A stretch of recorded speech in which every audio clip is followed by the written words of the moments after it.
Are you in a relationship with somebody and you are wondering whether or not you should stay or should you go? Is it a toxic relationship? I'm going to be addressing that in this video.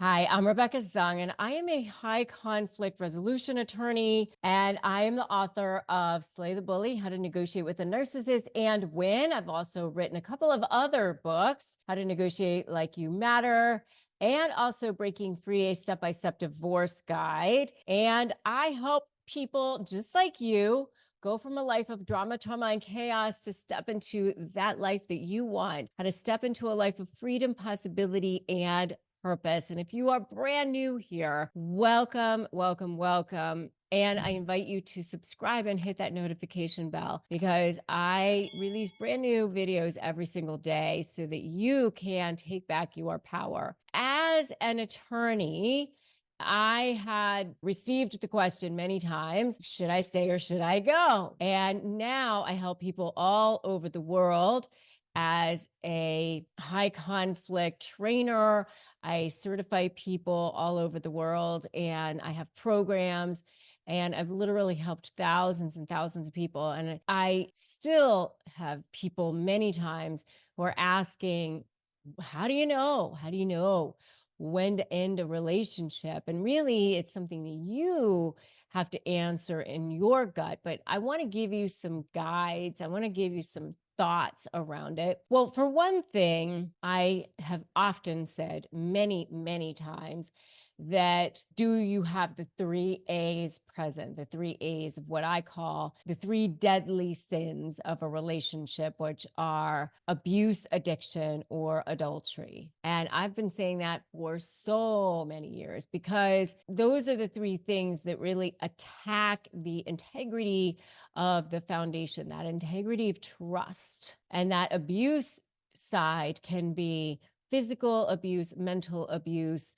or emotional abuse, any kind of abuse, right? And if you are dealing with any kind of abuse, especially physical abuse, then you definitely have to get help and support that you need. And that is obviously a sign for sure that you know that it's time to get help and a toxic relationship. That's an obvious sign. But sometimes it's not as obvious. Sometimes it's not as clear. Sometimes you think, well, I do think I still love the person. I think there might be some life left in, I don't know. And sometimes it's not as black and white because you have your reasons. And I can tell you that all of them are valid because they're yours, because they're your reasons. I definitely want to say that if you need therapy, that you should get it.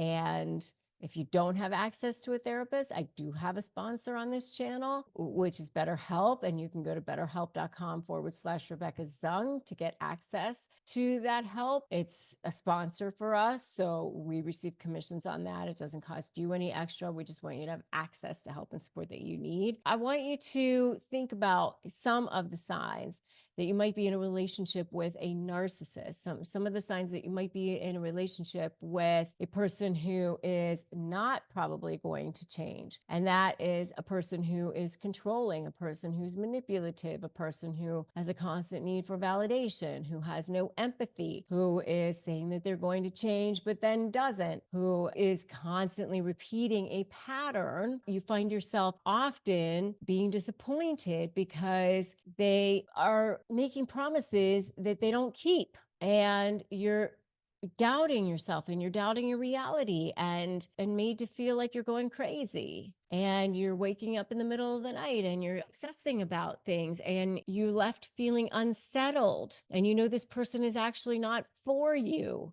and you don't have their support. They're not willing to work on themselves and they're not willing to make any changes. They constantly are moving that goalpost for changing. Honestly, let's say they say they're going to make a change, but then they don't really ever make that change. It's become something else that they're going to change. And then suddenly They might do the things that you've been complaining about just because they think that you're going to walk out the door, but then it goes away as soon as you stay. And they might say things to you like, "Oh, you would be lost without me," or they might try to guilt you into staying, like, "How could you leave me?" or "How could you leave the kids?" If they say things like that to you, it's not about you. Or they might say things like, "Nobody else would love you the way that I do," or "Who else is ever going to want you?"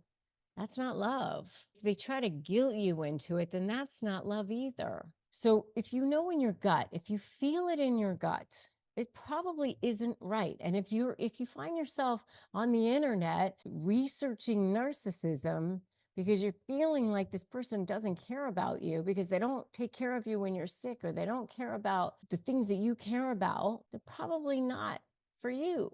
If you feel it in your bones, it's probably what you think it is. So my suggestion to you is get help, get support, get some coaching, get some therapy, get a support system in place. Think about what you might need, and then think about it. Because if this person isn't changing, they're not going to change.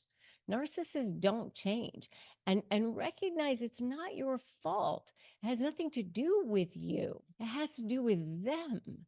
Has to do with their flaws and their trauma, their issues. But change is not likely. Narcissists are wounded people. So you need to make a plan for leaving, if that's your choice. Have a stash of cash.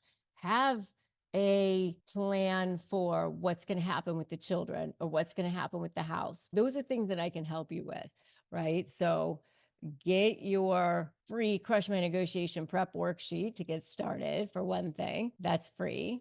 You can get that at winmynegotiation.com. Start lining up your plan as far as what you're going to be doing. Change your passwords. Figure out what you're going to be doing to have boundaries in place. But before you get ready, understand that you have to get yourself ready, get yourself in mental position to get ready. But you can do hard things. So I want you to put that in the comments. I can do hard things, to start to prepare yourself mentally for whatever your choice is. Either way is hard.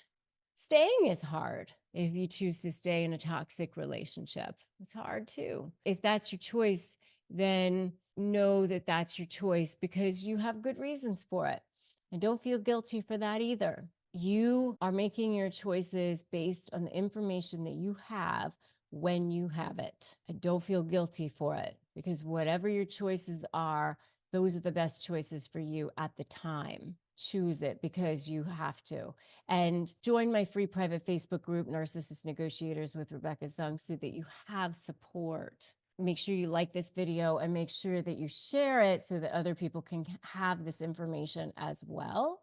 Other people are going to need this information too. The next video that I want you to watch is 4 practical exercises that are guaranteed to overcome self-doubt, because you're going to need some help to overcome self-doubt, whether you stay or whether you decide to go. I want to help you overcome that self-doubt. I'm Rebecca Zung. Remember that today is a great day to start negotiating your best life, whatever you decide to do. It's never an easy choice. Life is hard, but we're here to make it that much easier for you. That's what I'm here to help you do. So remember, today is a great day for you to choose that authentic higher self within you. You're meant for so much more. I'm going to see you in that next video. 4 practical exercises that are guaranteed to help you overcome self-doubt. I'll see you there.